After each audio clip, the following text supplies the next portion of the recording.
Thank you, Mr President. I move the motion standing in my name. Is that seconded? Yes. Been seconded. On, Ms Franks. Thank you, Mr President. On the 9th of August this year, we saw the release of the IPCC 6th Assessment Report. And I think it's safe to say that for those of us who even just glanced at it, and I will admit it's a large tome, so I have not read the whole thing yet, but I think it's safe to say that particularly in the midst of all this grim pandemic news, it painted a harrowing picture of the future should we fail to act on climate change. The report is unequivocal. Human influence has warmed the climate at a rate that is unprecedented in the last 2,000 years. Most of us here are very aware of this fact and have been for some time. But this report presents us with something newer, and given our continued insistence that we must act on climate change to provide a safe world for our children, it's something we need to acknowledge and act on with urgency. Climate change is already affecting every inhabited region across the globe, with human influence contributing to many observed changes in the weather and climate extremes. The report is a collection and reflection of 5 years of painstaking work involving 234 leading scientists from more than 60 countries, rigorously assessing more than 14,000 research papers. Land areas in Australia have warmed by 1.4 degrees Celsius between 1910 and 2020. And annual temperature changes have emerged above natural variability in all land regions. Heat extremes have increased and cold extremes have decreased, and these trends are projected to continue. The report also identifies that relative sea levels have risen around Australia at a rate higher than the global average in the last few decades, and shorelines have retreated. This is projected to continue with increased coastal flooding and shoreline retreat forecast. Since 1950, the frequency of extreme fire weather days has increased, and the fire season has become longer. The intensity, frequency and duration of fire weather events are projected to increase. It is difficult to imagine fire seasons worse than the ones that we have seen recently, and certainly than the one we saw in 2019-20. But when we look at those pictures from Greece, we realise that's the reality we face without quick and serious action. We are also predicted to face, and already have seen, increases in marine heat waves and ocean acidity, particularly with enhanced warming in the East Australian current. All of this, of course, is bad news for coral reefs. For South Australia specifically, the report warns that there has already been an observed decrease in rainfall and an increase in agricultural and ecological droughts. This is only projected to get worse, and the report highlights in particular that the significant rainfall decrease is attributable to human influence. The news is also not good for our cities, which are hotspots for the urban heat island effect. Regreening our cities and suburbs is a vital task in protecting them from rising temperatures, with some cities predicted to become unlivable in the summer months without urgent action. But it is not the only solution. The clearest message of all coming from this report is that it doesn't have to be this way. We should feel anger and grief over what we've already lost through the decades of ignored warnings, but we can't let that define what we do next. We need to create hope, and it's not too late to prevent runaway climate change. It's not even too hard. We know what we need to do, and we have for some time. We just need to commit to actually doing it.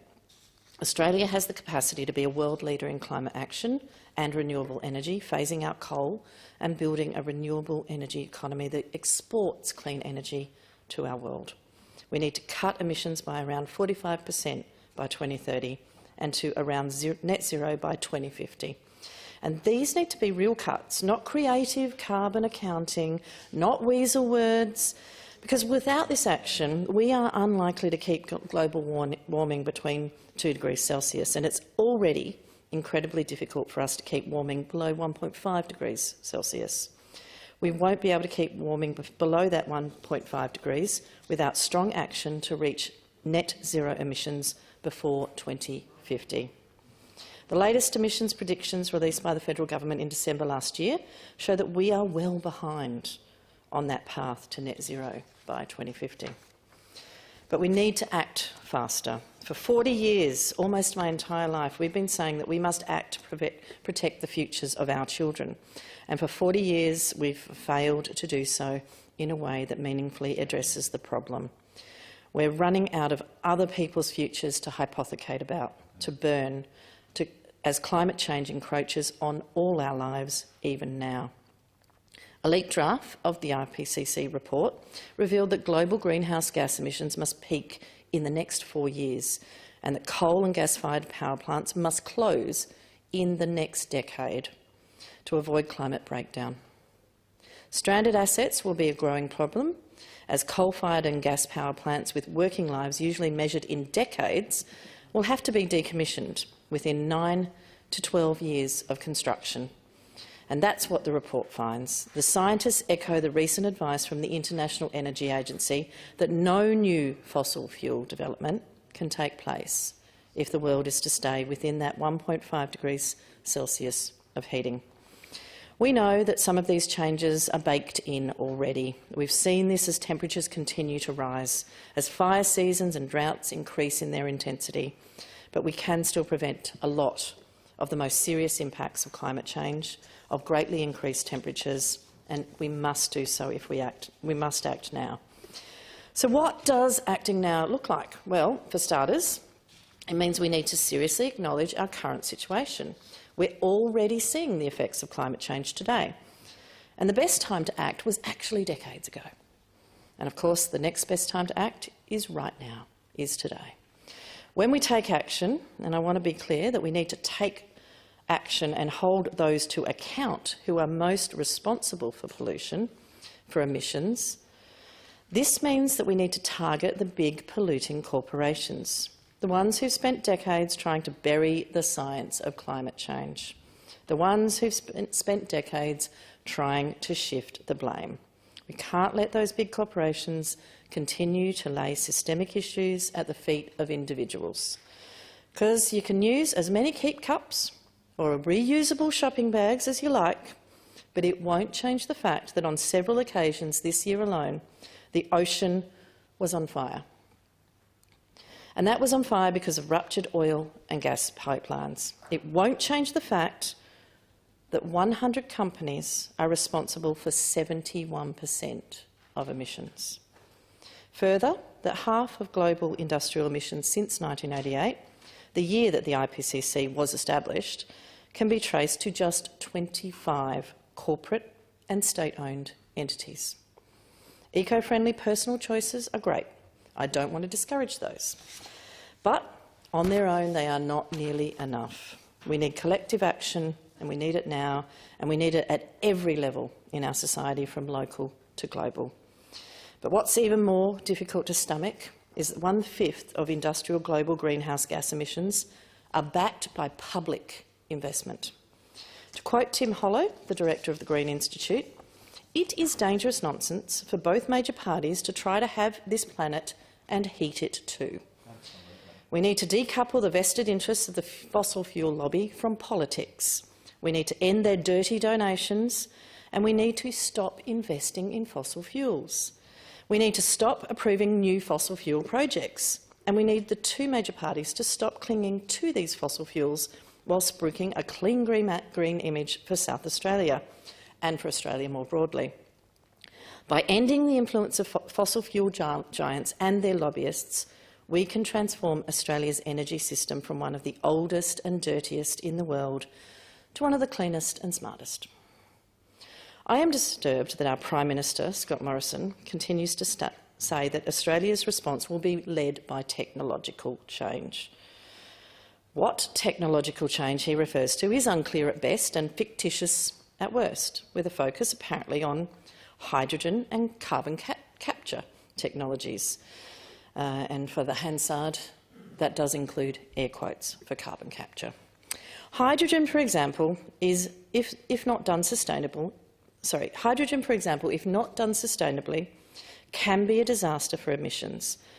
Blue hydrogen is a perfect example of this. It is derived from methane in natural gas and has previously been touted as a better alternative because the production emissions are captured and stored deep underground. However, new research indicates that this energy alternative could be worse than burning coal. In addition, carbon dioxide is a byproduct of blue hydrogen production, and while the plan is to capture and store the gas, the question remains as to what to do with that supply in the future. That is a connected problem to that of carbon capture sequestration in general, a failing technology that is at the core of the fiction that we can continue to use fossil fuels while keeping global temperature rise below 2 degrees. CCS projects have encountered failure for 3 key reasons. According to the latest research, high capital costs, low levels of technological readiness and a low credibility of project revenues. The more successful projects have been monetising the carbon captured by pumping it into oil wells to extract more fossil fuels, something highly questionable in terms of its CO2 removal effectiveness. I could go on, of course, but what it comes down to is this. We already know what works, and we already have the technologies we need to transition into a sustainable, renewable future, a future where we don't warm our planet by more than 1.5 degrees. In fact, South Australia has led the way before and should continue to do so. With continued investment in renewables such as solar, wind and green hydrogen.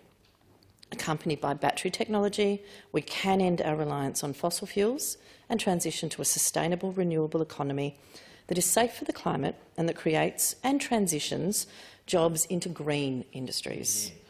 We have everything to gain by acting on climate change. We've taken baby steps so far, but now it's time to really leap into action. People are waiting on us as parliamentarians to act. We've seen, of course, the hundreds of climate rallies over the last few years, the petitions, the emails. We've seen kids skipping out on school to make a point, to fight for their future, organising with their peers and communities to take action. In the absence of federal leadership, communities across Australia are stepping up to fill that void. More than 100 jurisdictions throughout Australia have declared climate emergencies across metro, regional and rural communities. And of course, we know in this very council, in this chamber, we have done so as well. And I commend the member for Port Adelaide for her leadership on this issue in the other place this week. There are now thousands of different communities of climate action. Those who have intentionally slowed and stopped climate action for decades are now finding that the tides are turning against them. Globally, markets are dramatically shifting away from fossil fuels, and this is largely because regular people continue to find new ways to challenge these corporate giants, whether it's through the courts, through boardrooms, through AGMs or through the ballot box. It's not too late to ensure a safe climate for all of South Australia. And it's not too late for us as parliamentarians to support the people we are supposed to represent and to magnify their action and passion. We must lift our ambition, and we must live our ambition as well. I would like to leave today with this quote from Dr. Joel Gurgis, an award-winning climate scientist based at the ANU, and one of the scientists who contributed to the IPCC report. And that quote is, "Being part of a group of scientists from every corner of the world, working together to try to avert disaster at this critical moment in human history, changed my life. It taught me that when we align behind a collective vision, guided by strong leadership, no matter how unsurmountable these challenges feel, anything is possible. Ultimately, we only really have one choice to make: to stay connected with people that restore our faith in the goodness of humanity, or fall into an abyss of cynicism and despair. It really is as simple as that. You can choose to be a person that restores someone else's faith in humanity and do what you can, where you can, even when all feels lost. Because once despair has passed, we need to remember that there is still so much worth saving. How bad we let things get is still up to us. The apocalypse is not a done deal." I